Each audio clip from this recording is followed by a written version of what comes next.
বন্ধুরা, সবাই কেমন আছো? আশা করছি ভালো আছো। আজকের ব্লগটা এখান থেকেই শুরু করছি। ছেলেকে রবিবার খেলতে নিয়ে যাচ্ছি।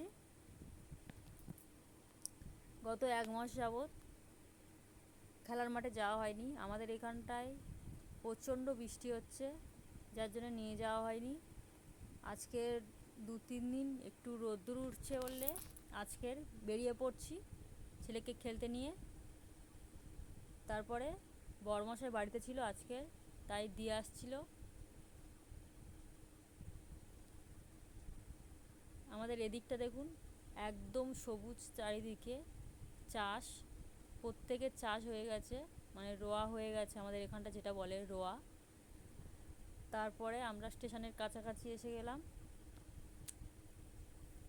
বাইকে করে আমাদের বাড়ি থেকে স্টেশনটা মিনিট 10 লাগে, বেশিক্ষণ লাগে না, তাই প্রায় এসে গিয়েছি। তারপরে আমরা স্টেশনে উঠে গিয়ে বাঙালিরা যেটা করে থাকি, ঘুগনি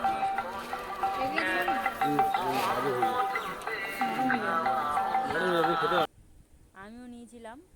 সঙ্গে সঙ্গে ট্রেনটাও চলে এলো। তারপর ট্রেনে উঠে পড়লাম, অসুবিধা হয়নি। তারপরে দুটো মাত্র স্টেশন নেমে গিয়ে এখানে হালকা, ওখানটায় হালকা বৃষ্টি হচ্ছিল, তাই একটু আমরা দাঁড়িয়ে পড়েছিলাম। উল্টো দিক থেকে আরেকটা ট্রেন সঙ্গে সঙ্গে ঢুকলো। তারপর আমরা বেশ হেঁটে হেঁটে চলে গেলাম। বেশিক্ষণ দাঁড়ানোও যাবে না, কেননা খেলার একটা টাইম আছে। দেখুন এখানে ড্রেনে একদম জল ভরে গেছে, কচি কচি বাচ্চা বাচ্চা মাছ এই ড্রেনের মধ্যে চড়ছিল। তারপরে যেতে যেতে একটু চুরমুর কিনে নিলাম।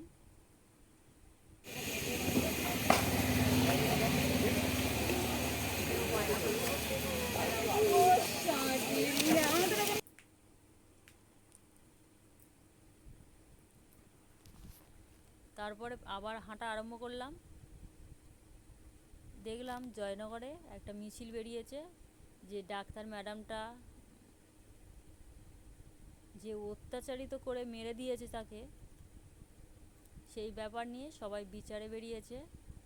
বিচার হবে কি না জানি না, কিন্তু আমরা থেমে থাকবো না। এখানে জয়নগরের প্রত্যেকটা ক্লাবই একসঙ্গে হয়ে সবাই বেরিয়েছিল। ইচ্ছা ছিল আমার সঙ্গে যাওয়ার, কিন্তু ছেলেকে মাঠে নিয়ে যেতে হবে, দেরি হয়ে যাচ্ছে। অনেক দিন এমনিতে মাঠে যাওয়া হয়নি, সেই জন্যে।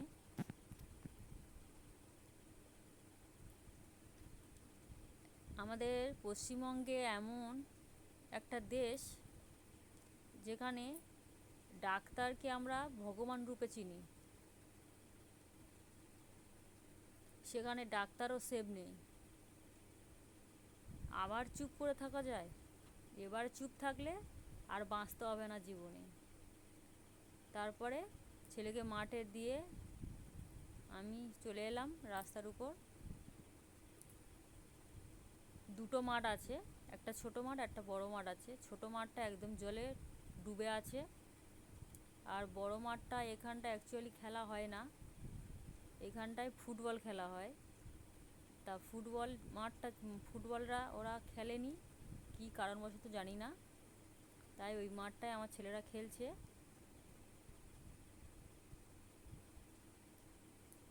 তারপরে সন্ধ্যা হয়ে এসেছিলো, খেলা শেষ হয়ে গেল।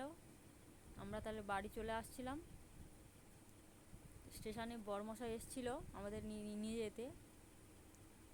তারপরে আমরা কিছু বাজার করলাম, করে বাড়ি চলে এলাম রান্নার জন্যে। অনেক রাত, তখন 7টা বাজে আমরা চলে এসেছিলাম। তারপর বড়মশাই একটু মাংস এনেছিল। ভিডিওটি আজকের এই পর্যন্ত। ধন্যবাদ বন্ধুরা।